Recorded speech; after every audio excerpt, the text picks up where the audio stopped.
लोकसभा चुनाव 2024 के बीते 4 चरणों में जम्मू कश्मीर के लोगों ने बढ़ चढ़कर अपने मताधिकार का प्रयोग किया है। आगामी 20 मई को 5वें चरण के तहत पुंछ में मतदान होना है, जिसके लिए प्रशासन द्वारा पुख्ता इंतजाम किए गए हैं।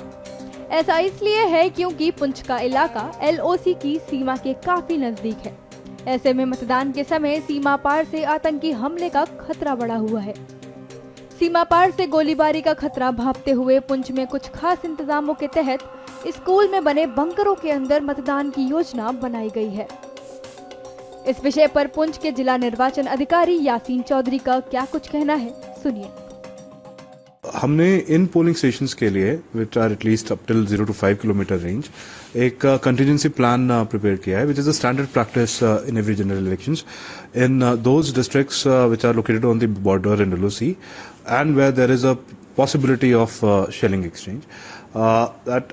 What is the scenario when in case of while the voting is under process and there is a ceasefire violation? So the SOP requires us कि हमारे जो भी पोलिंग स्टेशंस हैं उस रेंज में उनके जितने भी बंकर्स हैं लोकेशन जो क्लोज बाय हैं वो टैग किए जाएं and so that the polling staff, the security personnel or the voters who are gathered at the polling station, they all can take refuge in case of incessant shelling.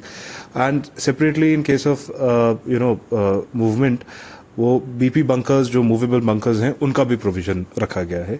और in case of incessant shelling जो बिल्कुल suspend नहीं हो पा रही है, तो एक ऑल्टरनेटिव पोलिंग स्टेशन भी हमने डेजिग्नेट किया हुआ है for every affected polling station which is located in a non shelling range. So all this plan has been formulated and इसकी प्रिपरेशन हुई। गौरतलब है कि साधारण परिस्थितियों में मतदान स्कूल में ही होगा, लेकिन किसी भी तरह के खतरे या हमले की आशंका होने पर इन बंकरों का इस्तेमाल किया जाएगा।